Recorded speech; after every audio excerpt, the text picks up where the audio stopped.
সবাইকে স্বাগতম নিউ ভিউয়ে। আমি সাদিয়া শারমিন, এই পডকাস্টের হোস্ট। নতুন এই চ্যানেলে আমরা ভিন্ন দৃষ্টিভঙ্গি থেকে নানান বিষয় নিয়ে কথা বলবো, যেগুলো আমাদেরকে ভাবতে শেখাবে, প্রশ্ন করতে শেখাবে, আমাদের চিন্তাকে একটু নতুন পথে নিয়ে যেতে আমাদেরকে সাহায্য করবে। তো আপনি যদি আমাদের সাথে এবার প্রথমবারের মতো যুক্ত হয়ে থাকেন, তাহলে আপনাকে আন্তরিক স্বাগত। আর যদি আপনারা আমাদের সঙ্গে আমাদের আগের এপিসোডগুলো থেকে থেকে থাকেন, তাহলে আপনাদেরকে ধন্যবাদ। আমরা শুরু করতে যাচ্ছি আমাদের নিউভির আজকের এপিসোড। তো আমাদের আজকের যিনি আমাদের অতিথি, তার সম্পর্কে একটু একটু সুন্দর একটু একটু বলতে হয় আসলে। তো আমি একটু ওনার জন্য এভাবে বলতে চাই যে তিনি কখনো আসলে আলোর জন্য দৌড়াননি, তবু আলো তাকে খুঁজে নিয়েছে। খ্যাতি নয়, বাহবা নয়, নিজের কাছে সৎ থাকাই ছিল তার একমাত্র শর্ত। আর আমাদের সঙ্গে এমন একজন আছেন যিনি নিজেকে প্রমাণ করার চেয়ে নিজের মতো থাকার সাহস দেখানো মানুষ। আমাদের সাথে আছেন শাকিলা মতেন মৃদুলা আপু।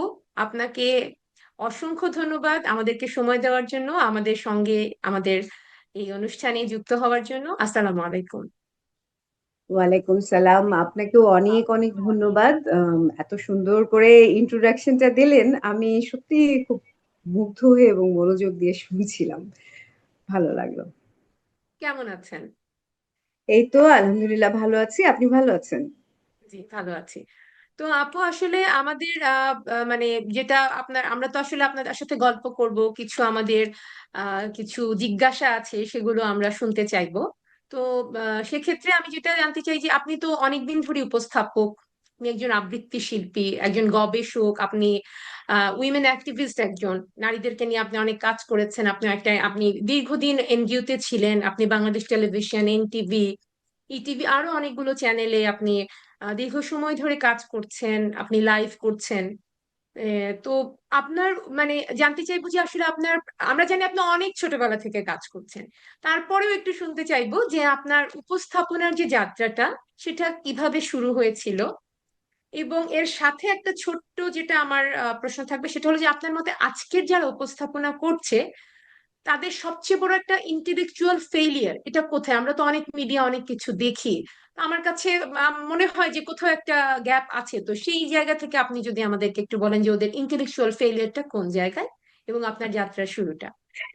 প্রথমেই তো বিরাট একটা মহা বিপদে ফেললেন।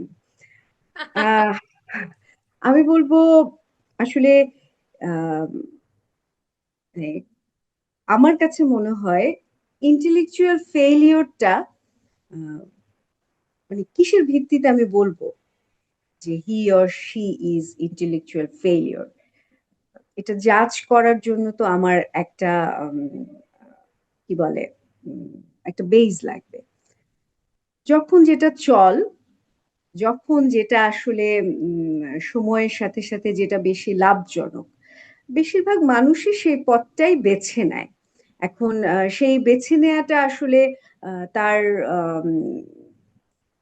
ইন্টেলেকচুয়াল ফেইলিওর কিনা সেটা আমি বলতে পারছি না বাবা, আমি বলবোও না। কারণ হচ্ছে যে উপস্থাপনার ক্ষেত্রে আমি যদি বলি, উপস্থাপনার বিভিন্ন ধরনের স্টাইল আছে, বিভিন্ন ধরনের অনুষ্ঠান আছে। আমি আহ, যখন শুরু করেছি তখন থেকেই বলবো যে তখন ক্রিকেট খেলার উপস্থাপনা হতো, ফ্যাশন লাইফস্টাইলের উপস্থাপনা হতো, আহ, আবৃত্তি অনুষ্ঠানের উপস্থাপনা, লাইভের কথাই ধরেন যে ম্যাগাজিন অনুষ্ঠান, যেগুলো বিনোদনমূলক ম্যাগাজিন অনুষ্ঠান, সেগুলোও কিন্তু উপস্থাপনা। আমি যে ধরনের অনুষ্ঠান করি সেগুলো উপস্থাপনা করি, সেগুলো এক ধরনের। তো আমি বলবো যে আসলে এক একটা অনুষ্ঠানের স্টাইল এক এক রকম। যার যার পছন্দ, যার যার ইচ্ছে অনুযায়ী সে তার জায়গাটা বেছে নেয়। তো আমি বেছে নিয়েছিলাম, আমাকেও কেন যেন ডাকতো সবাই। দেখা যেত যে ওই 16ই ডিসেম্বরের বিশেষ অনুষ্ঠান, 21শে ফেব্রুয়ারি বিশেষ অনুষ্ঠান, নজরুল, রবীন্দ্র, এছাড়া আমাকে কেউ ডাকতো না আসলে। আর ম্যাগাজিন অনুষ্ঠানগুলোতে হয় আমাকে ডাকতো না, আমিও আসলে আমার কাছে মনে হতো যে এই ধরনের উপস্থাপনাটা আমি পারবো না।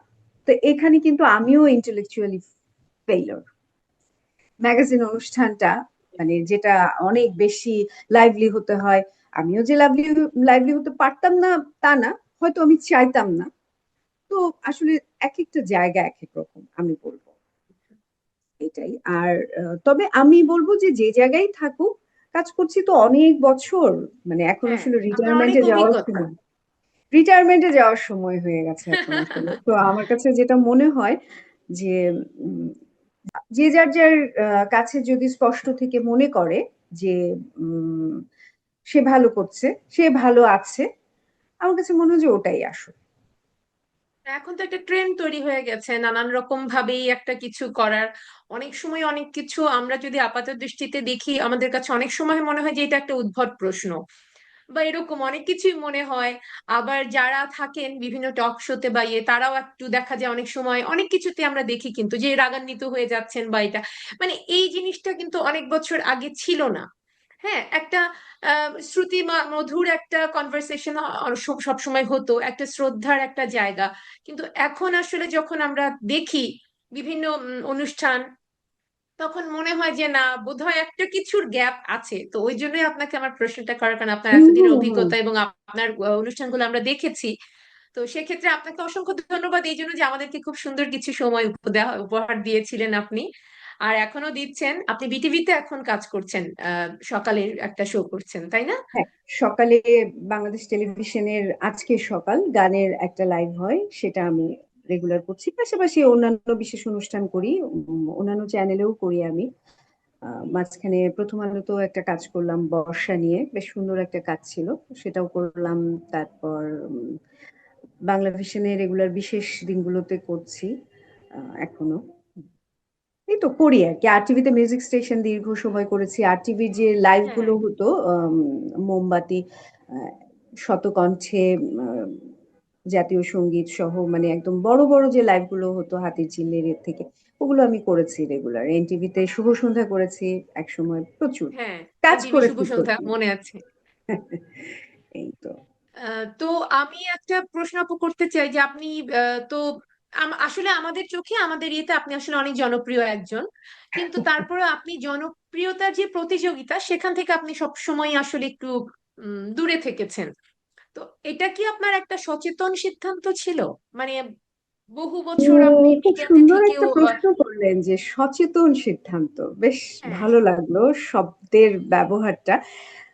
আসলে কি এখন মনে হয় কখনো কখনো যে সচেতন ভাবেই করেছি, আবার কখনো আচ্ছা। চিন্তা করলে মনে হয় কি যে ওই বয়সটা আসলে এতটা সচেতন হওয়ার, মানে এখন আমি যতটা সচেতন, যখন আমি কাজ করেছি, আমি খুব ছোট থেকেই কাজ করেছি, তখন তো আসলে এত সচেতন হওয়ার বয়স ছিল না।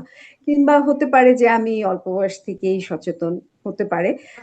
তবে আমার আসলে কি, আমার কখনো ভালো মানে আমার পরিবারের পরিবেশটা এমন ছিল, সত্যি কথা যেটা, আমার কোনো অনুষ্ঠান যখন টেলিভিশনে যেত বা রেডিওতে বা স্টেজে কোনো প্রোগ্রাম করতাম, কেন জানি আমরা অনেকগুলো ভাই বোন ছিলাম, যদিও আপন ভাই বোন আমরা এক ভাই এক বোন, কিন্তু কাজিনদের ভিতরে খুব ইন্টিমেসি ছিল।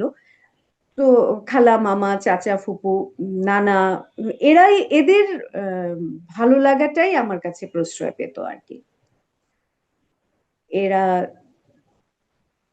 যে ভালো লাগাটা, এরা যে রেসপন্সটা করতো, এরা যে সমালোচনাটা করতো, সেটাই আসলে আমার কাছে প্রাধান্য পেত। আর কখনো দেখা যেত যে রাস্তায় যদি কেউ চিনেও ফেলতো আমাকে, যে আপনি ওই অনুষ্ঠানটা করেন না, আমি কেন যেন খুব মানে গম্ভীর হয়ে যেতাম, যাতে আর বেশি কথা আর না হতো। তার মানে এটা কেন করতাম? অচর্চিত থাকাটা আপনার জন্য একটা আহ, মানে এক ধরনের শান্তির একটা বিষয় ছিল। মানে হ্যাঁ, এখন তো মানুষ শুধু যে কোনো সামান্য একটা কিছুতেই ফেম খুঁজে, যে সবাই আসবে, সবাই ছবি তুলবে, সেলফি তুলবে, এরকম একটা। তো আপনি আপনার আসলে শান্তির জায়গা ওইটাই যে আপনাকে নিয়ে খুব কেউ বেশি মানে নাড়াচাড়া করবে না, আপনি আপনার মতো পিসফুলি একটা লাইফ লিড করতে পারবেন, তাই তো? হ্যাঁ, আমি আসলে না কাজ ভালোবাসতাম, এখনো আমি কাজ আচ্ছা। ভালোবাসি, আমি কাজ করি, এখনো কাজ করছি, কিন্তু মানে আমি আসলে ঠিক কাজ করতে ভালোবাসি, মানে কাজটা, যদি আমি কাজ করি সেই কাজটা যদি ভালো হয়, অবশ্যই কারো না কারো মনে দাগ কাটবে। কিন্তু সেটা যে খুব ঘটা করে করতে হবে, যেমন আমার কিন্তু প্রচুর সুযোগ ছিল মিডিয়া কভারেজের, আমার ফুল ফ্যামিলি মিডিয়ায়, কিন্তু আমি কিন্তু রাইট। সেইভাবে, মানে আমি কখনো আসলে আহ, চাইনি, মানে আমি আসলে কেন চাইনি এটার আমার কাছে কোনো উত্তর নাই, কিন্তু আমি ভালো আছি, শান্তিতে আছি। আমরাও সেই জন্য আমরাও আমরাও আনন্দিত আপনার এই আনন্দে। তো আপনার কাছে আমার একটা এটা একটা জিজ্ঞাসা, মানে আপনার কাছেও জিজ্ঞাসা, আমি নিজেও মাঝে মধ্যে নিজেকে আমি জিজ্ঞেস করি যে আসলে কি হচ্ছে। তো সেটা থেকে আমার মনে হয় যে নারী উপস্থাপক বা উপস্থাপকদের ক্ষেত্রে সৌন্দর্যকে পুঁজি করার একটা প্রবণতা দেখা যাচ্ছে। তো অনেকদিন হলোই তো, এটা কি আসলে বাজারের চাহিদা, নাকি এটা আসলে আমাদের সম্মিলিত একটা ব্যর্থতা? আপনি এটাকে কিভাবে ব্যাখ্যা করবেন? আহ আসলে কি, উম এটা আমার কাছে মনে হয় কি যে আহ, দুটো বিষয় এখানে। একটা হচ্ছে সৌন্দর্য, আর একটা হচ্ছে নারী সৌন্দর্য। তো সৌন্দর্যের পূজারী কিন্তু আমরা কম বেশি সবাই। আমরা সবাই চাই একটা সুন্দর ফুল, একটা সুন্দর ছেলেও আমরা দেখতে ভালোবাসি, সুন্দর করে কথা বলতে আমরা সেটা শুনতে ভালোবাসি। আহ, সুতরাং সৌন্দর্যের যে চাহিদাটা, সেটা থাকাটা আসলে দোষের কিছু না। আর যেহেতু এটা ভিজুয়াল মিডিয়া, সেখানে সৌন্দর্যটা একটা বিষয়। আর নারী সৌন্দর্যকে পুঁজি করা বা ব্যবহার করা, ওটা হচ্ছে আরেকটা বিষয়। তো ওটা আমার কাছে মনে হয় যে ওটা যুগ যুগ ধরে চলে আসছে। শুধু যে উপস্থাপনার ক্ষেত্রে তা না, না, প্রত্যেকটা হ্যাঁ। ক্ষেত্রেই আপনি অফিস আদালতে যান, আপনি যে কোনো জায়গায় আপনি দেখবেন যে আহ, সবাই বলছে যে ও তো একটা নারী যখন প্রমোশন পায় বলা হয় যে ও তো সুন্দর, ও তো ইনিয়ে বিনিয়ে, কিংবা রেজাল্টও যখন সে ফার্স্ট ক্লাস পায় বলে যে স্যারদেরকে খুশি করে সুন্দর সৌন্দর্য দেখিয়ে সে এই রেজাল্টটা গেইন করেছে। সো উপস্থাপনাটা আমার কাছে মনে হয় যে এই যে ট্রেন্ডটা আমাদের সমাজের দৃষ্টিভঙ্গি, এটার থেকে উপস্থাপনার ক্ষেত্রে নারীদের বিষয়টা আলাদা না। তবে আমার কাছে যেটা মনে হয় যে আমি নিজে যেহেতু উপস্থাপনা করি, আমাদেরও একটু সচেতন থাকাটা দরকার। যে অবশ্যই আমার সৌন্দর্য আমার একটা শক্তি, আমি মনে করি সেই শক্তিটাকে যেন ব্যবহার করতে পারে, আমার একটা সীমানা থাকা উচিত। কিন্তু সেটা যেন অপব্যবহার কেউ না করতে পারে, সেই আহ, ব্যক্তিত্বটা আসলে আহ, এবং সেখানেও একটা কোশ্চেন আমার আছে, মানে আমি নিজেও মনে করি এটা যে সীমাটা আসলে নির্ধারণ করবে কে? ওটা তো আমাকে করতে হবে, যে অ্যাবসলিউটলি। আমি এতটুকু পর্যন্ত যাব, এতটুকু। তো সেটা তো আসলে যদি কোনো উপস্থাপক বা উপস্থাপিকা বা অন্য কেউ যদি তার সীমাটা যদি সে নির্ধারণ করে, আমি হয়তো 2 সিঁড়ি এগোতে চাই, সে হয়তো 5 সিঁড়ি এগোতে চায়, আরেকজন হয়তো বা 1 সিঁড়িতেই সন্তুষ্ট। তো এটা আসলে ডিপেন্ড করে, আমার কাছে মনে হয়। এমনিতে আপনার এই যে এখন আপনাকে আমরা সব সময় দেখেছি একদম শাড়ি পরে খুব সুন্দর, একদম পুরো পূর্ণ বাঙালি নারী যেটা বলে, আমরা সেভাবেই আপনাকে দেখেছি। এখন তো পোশাক আশাক, উপস্থাপিকাদের পোশাক আশাকেও একটা বড় পরিবর্তন এসেছে, বেশ বড়। হ্যাঁ। তো সেটাকে আসলে আপনি কিভাবে দেখেন আপনার ওই যে আমি আপনার বললাম দৃষ্টিভঙ্গি থেকে? ওই যে আমি বললাম যে এটা তো আসলে যার যার নিজস্ব সত্তার উপর। পোশাক নিয়ে আমি কথা বলবো না কেন? কারণ কেউ যদি আহ পশ্চিমা পোশাকে কমফোর্ট ফিল করে, তার যদি মনে হয় যে তাকে মানাচ্ছে, আম, সে যদি কনফিডেন্ট ফিল করে, এখানে আসলে তো আমার কিছু বলার নাই। কিন্তু আমি ব্যক্তিগতভাবে কখনোই আমার সত্তার থেকে বের হইনি। তাহলে আমার সত্তাটা একটা জায়গায় সীমা ছিল, আমার সীমাটা ওটা। কিন্তু আরেকজন যে পড়ছে, ওয়েস্টার্ন ড্রেস পরছে বা তার যেটা ইচ্ছে পড়ছে, সেটাকে আমি আমি মন্তব্য করার কেউ না, এই জন্য যে এটা তার ভালো লাগছে। আহ, এখন এখানে আসলে ভালো লাগার ওই যে কথা আছে না, যে ভালো লাগার তো কোনো সীমা নেই। তার না, ভালো এটা লাগছে, হ্যাঁ, পোশাকটা অবশ্য কিছুটা ক্ষেত্রে অবশ্যই কমফোর্টের বিষয়, কিন্তু অনেক সময় আমাদের মনে হয় যে পোশাকটা তো আসলে মানাচ্ছে না। সঙ্গে যেতেও হবে। মানে শুধু হ্যাঁ, মানানোর বিষয় না, একটা প্রোগ্রাম, সেই প্রোগ্রামটার সঙ্গে কিন্তু পোশাকটার যাওয়ারও একটা বিষয় আছে, যেটা কতটা মানানসই হচ্ছে। তো অনেক অবশ্যই, সময় আমাদের কাছে অনেক কিছুতেই মনে হয় যেটা মানানসই না, কিন্তু একটু জোর করে একটা কিছু চাপিয়ে দেওয়ার মতো সৃষ্টি করা হয়। তো ওই বিষয়টা অবশ্যই, থেকেই আমি প্রশ্নটা করেছিলাম। অবশ্যই, অবশ্যই। এটা তো আসলে ওই যে বললাম যে চাহিদা, যুগের চাহিদা।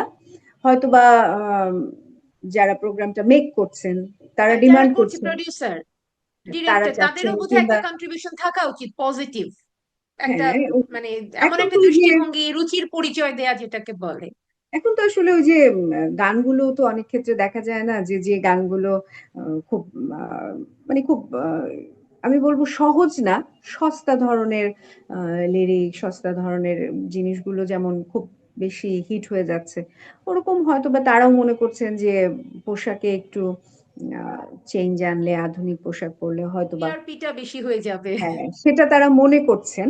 কিন্তু সেখানেও আসলে বুঝতে হবে কি স্থায়িত্বটা কোন জায়গায়, সেগুলো কোন আসলে বোঝার জায়গায়? বিষয় আছে। এগুলো আসলে, এগুলো নিয়ে আসলে কথা বলা, মানে আমার কাছে যেটা মনে হয় যে আহ, আমি কখনো আমার সত্তা থেকে, আমার জীবনে একটা বড় সন্তুষ্টি সব ক্ষেত্রেই, আমি যেখানেই কাজ করেছি, এনজিওতে বলেন কিংবা টেলিভিশনে, কিংবা আমি লেখালেখি করতাম এক সময়, প্রায় এক দু বছর ধরে মাথায় কাজ করে না, লিখি না, রেগুলার লিখতাম, কোনো জায়গায় আমি কম্প্রোমাইজ করি নাই, কোনো জায়গায় না, আমি আমার মতোই থেকেছি আর কি।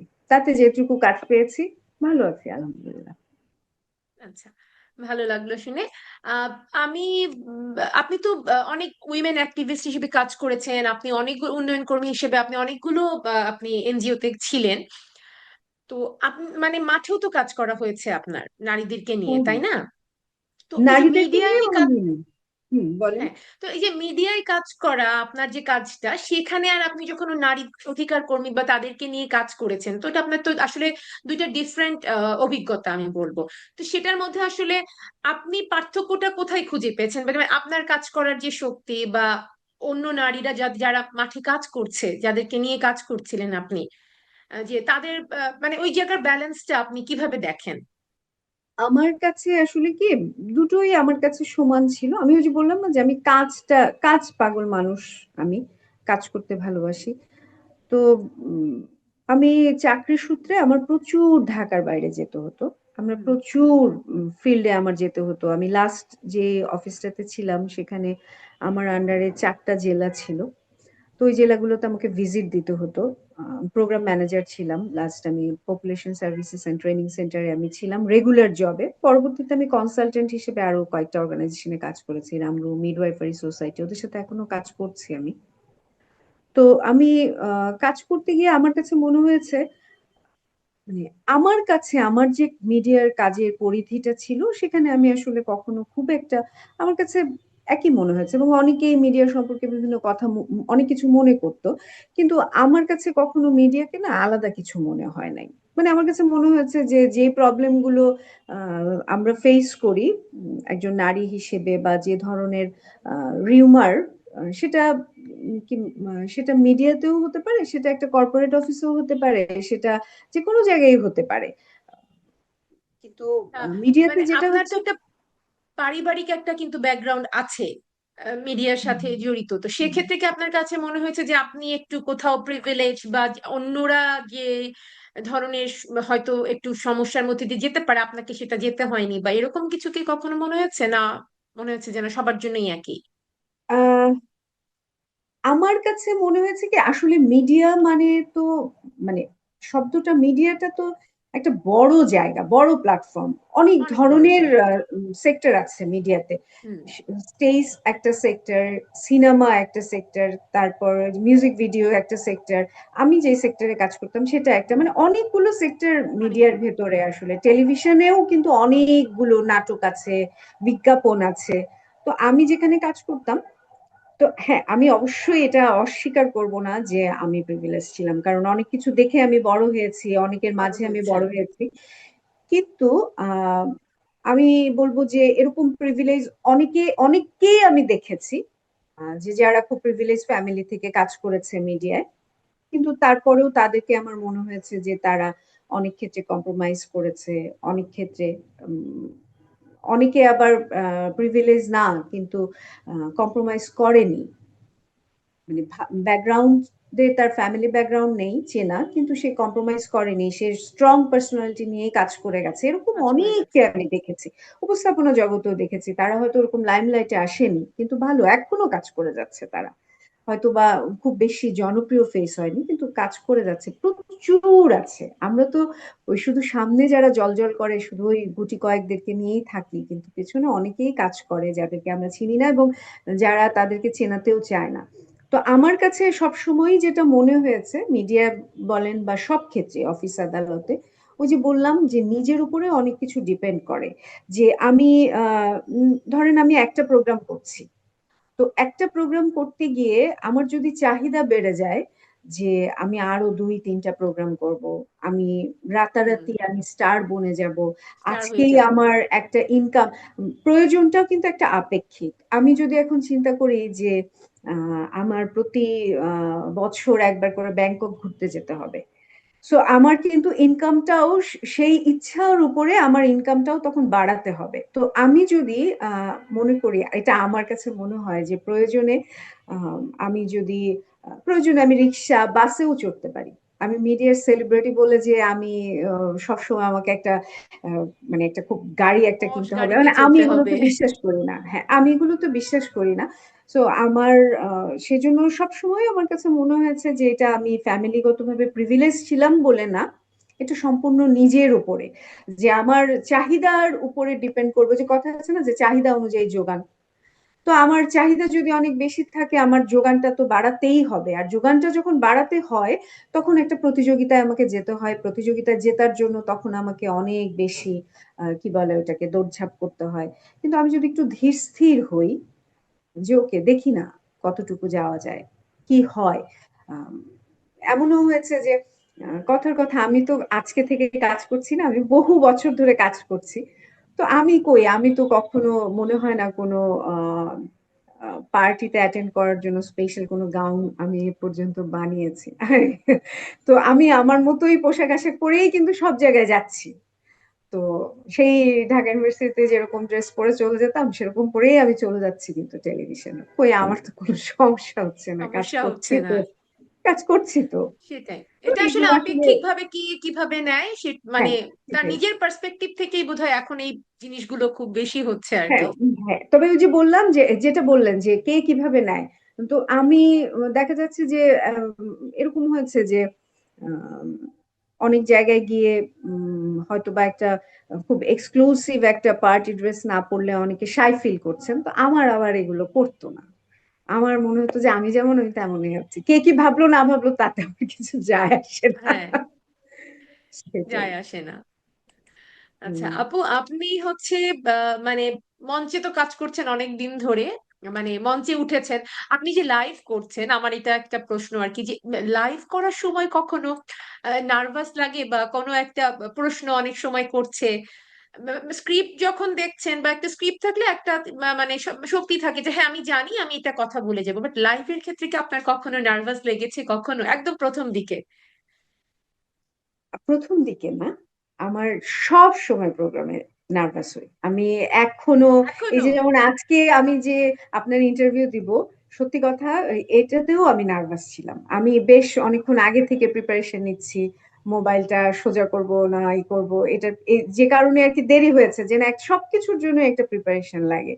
তো আমি লাইভে এখনো নার্ভাস থাকি।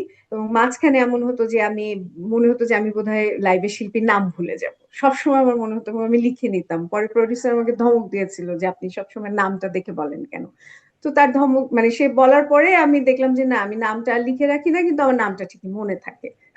বলতে পারি আর কি। তো আমি আর আমি স্ক্রিপ্ট ছাড়া কাজ করি আসলে অনেক আগে থেকেই। দেখা যায় যে কোনো লাইভ ছাড়া অন্যান্য প্রোগ্রামেও আমার স্ক্রিপ্টিংটা আমি করি আর কি, আমি নিজে থেকেই বলি। তো নার্ভাস হই আমি এখনো, ভয় লাগে আমার। আচ্ছা। এটা শুনে অনেক যারা, মানে যারা আমাদের প্রোগ্রাম শুনছে, বা যারা আসলে নতুন ভাবে কাজ করতে যায়, তারা আমার ধারণা একটা সাহস পাবে, কারণ সবাই মনে করে যে আসলে যারা অনেকদিন ধরে কাজ করছে তারা তো যে কোনো কিছু করে ফেলতে পারবে, যে তারা তো একদমই নার্ভাস হয় না।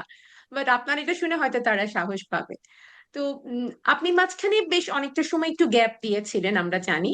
হুম। তো তারপরে যখন আপনি আবার কাজে আসলেন, তো সেখানে কি আপনি মিডিয়ার পরিবেশে কোনো মৌলিক পরিবর্তন বা লক্ষ্য করেছেন?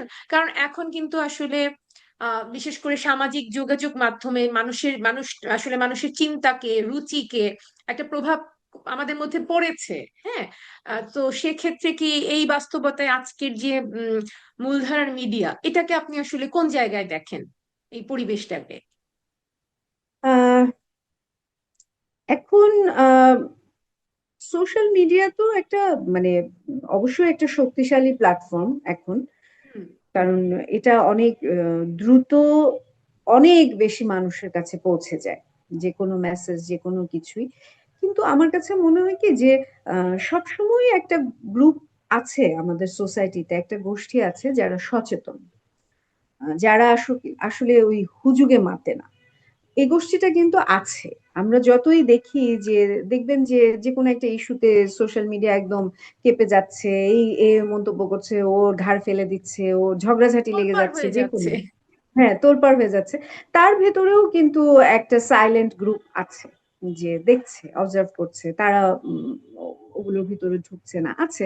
তো আমার কাছে মনে হয় কি যে আসলে যেটাই সব সময় আমি মনে হয় যে আহ, যেটা থাকার সেটা থাকবে, সেটা যদি থাকার মতো যোগ্য হয়, শক্তিশালী হয়, সেটা থাকবে। সেটা হোক টেলিভিশন, এখন সোশ্যাল মিডিয়ায়, এখন কিন্তু টেলিভিশন চাইতে মিডিয়া, মোবাইলেই সবাই দেখা যায় যে টিভি প্রোগ্রাম গুলো দেখছে, ইউটিউব দেখছে, এটা হয়। হুম। রাস্তাঘাটে এখন অনেক বেশি সুবিধা, রাস্তায় জ্যামের ভেতরে সে মোবাইলে ডাটা দিয়ে সে একটা প্রোগ্রাম দেখছে, তার সময়টা পাস হচ্ছে, এগুলো হচ্ছে।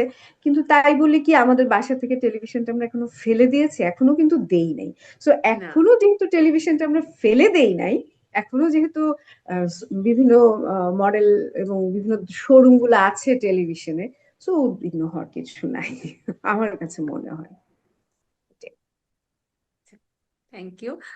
আর আপনার কাছে আমরা তো প্রায় অনেকক্ষণ সময় নিলাম, আপনাকে আমি একটা শেষ প্রশ্ন করতে চাই। সেটা হচ্ছে যে আপনি এই যে আপনার এত বছরের অভিজ্ঞতা, এত এত অভিজ্ঞতা, এবং আমি মনে করি যে আসলে খুব সুস্থ সুন্দর সময়ের একটা অভিজ্ঞতা, অর্থাৎ এই ধরনের প্ল্যাটফর্মে কাজ করার। কারণ এই যে বললাম যে সোশ্যাল মিডিয়ার ইয়েটা থেকে আপনি আরো অনেক আগে থেকে শুরু করেছেন। তো এই মুহূর্তে দাঁড়িয়ে জীবন থেকে আপনি সবচেয়ে বেশি কি শিখেছেন আপনার মনে হয়, যেটা আপনি আজকে আমাদের যারা দর্শক, যারা আসলে ভবিষ্যতে উপস্থাপক উপস্থাপনার পেশা হিসেবে নিতে চায়, বা ধরেন যারা আবৃত্তি করতে চায়, হ্যাঁ, বা এই এদের জন্য আপনি আসলে কি বলবেন এই মুহূর্তে দাঁড়িয়ে জীবনের এই অবস্থায় আপনার এত অভিজ্ঞতা যেটা আছে সবকিছুকে এক জায়গায় মিশিয়ে কিভাবে আপনি বলতে চান তাদের জন্য কিছু আহ, বলেন। দুটো বিষয়, একটা হচ্ছে যে যারা উপস্থাপনা আবৃত্তি করতে চায়, উম, আমার কাছে মনে হয় যে তাদেরকে জ্ঞান দেওয়ার মতো জ্ঞান আমার নাই। যারা নতুন কাজ করছে তারা অনেক বেশি পারদর্শী, তারা অনেক বেশি অ্যাক্টিভ, ভালো কাজ করছে।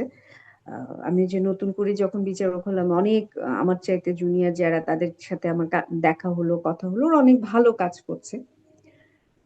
তারপরেও আমি বলবো যে আমার কাছে সব সময় আমি একটা বিষয় খুব প্রাধান্য দিতাম আমার জীবনে। আমি এটা বলবো না আরেকজনকে আমার কাছ থেকে নিতে, আমি আমার দৃষ্টিভঙ্গিটা বলছি। আমি খুব উম, স্থির।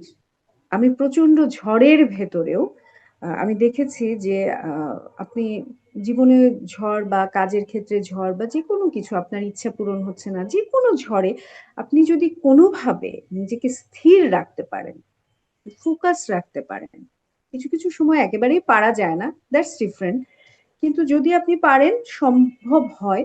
আমার কাছে মনে হয় যে জীবনে ধীরতা স্থিরতাটা খুব দরকার। অস্থিরতাটা আসলে কোনো কিছুর জন্য ভালো কিছু বয়ে আনে না।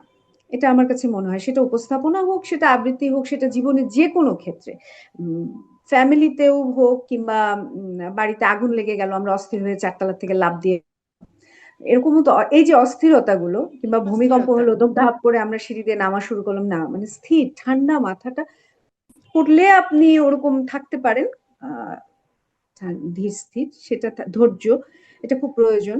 এবং বিশ্বাস থাকতে হবে নিজের ভেতরে, যে আমি পারবো, আজকে পারছি না কালকে পারবো, কালকে না পারলে পরশু দিন পারবো। আমি পেরেছি। আমার কাছে মনে হয়েছে যে আমি আমার জীবনে আহ মানে এত চড়াই উতরাই আমার গিয়েছে, আম, এত মানে কিছু কয়েক বছর আগে তো অনেক বেশি চড়াই উতরাই, যেটা একেবারেই বলার মতো রাখে না জীবনে। কিন্তু তার আগেও আমার ক্যারিয়ারে সবকিছুই তো আর এত ইজি ছিল না যে সবকিছু আমি সহজে হাতের ভেতর পেয়ে গিয়েছি। তা তো হয়নি, আমাকেও প্রচুর স্ট্রাগল করতে হয়েছে, আমারও প্রচুর স্ট্রাগল ছিল। তো সেই স্ট্রাগলের সময়টাতেও এমন হয়েছে যে আমি আমার অনেক বছর আগে, তখন আমি ইন্টারমিডিয়েট পড়ি বা ইউনিভার্সিটিতেও উঠি নাই, সেই সময়ও আমার মনে পড়ে যে আম, মানে আমি খুব কষ্ট পেয়েছি একটা জায়গায় কাজ করতে গিয়ে। আমার সাথে অন্যায় হয়েছে, যেমন অনেক প্রথিতযশা আবৃত্তিকার হয়তো আমার সাথেই তার ডুয়েট করার কথা, কিন্তু প্রোগ্রাম স্পটে গিয়ে দেখা গেছে যে তিনি আমার সাথে না করে আরেকজন জনপ্রিয় আবৃত্তি শিল্পীর সাথে করে ফেলেছেন, এবং এতে করে কিন্তু আমাকে অনেক সমস্যা পড়তে হয়েছে, কারণ ওই মুহূর্তে আমি কার সাথে করব। তো এবং এটা কিন্তু এক ধরনের অপমানজনকও, কিন্তু আমি কেন জানি আহ, ওই সময়ও আমি কখনো অভিযোগ, অভিমান, এবং আমি কোনো কারো কাছে, মানে এই ঘটনাটা যে ঘটিয়েছে তাকেও আমি অভিযোগ করিনি, কিংবা আমি বের হয়ে এসে অন্য কাউকেও বলিনি। আমার কাছে আমি সবসময় সবকিছু সময়ের হাতে ছেড়ে দিতাম। আমি খুব পেশেন্স রাখতাম। কষ্ট পেতাম, কষ্ট যে পেতাম না তা না, কিন্তু আমি পেশেন্স রাখতাম লাইফে, এবং ওই পেশেন্সটাই আমাকে অনেক কিছু দিয়েছে। আমি বলবো অনেক কিছু দিয়েছে, পেশেন্সটা জীবনে দরকার।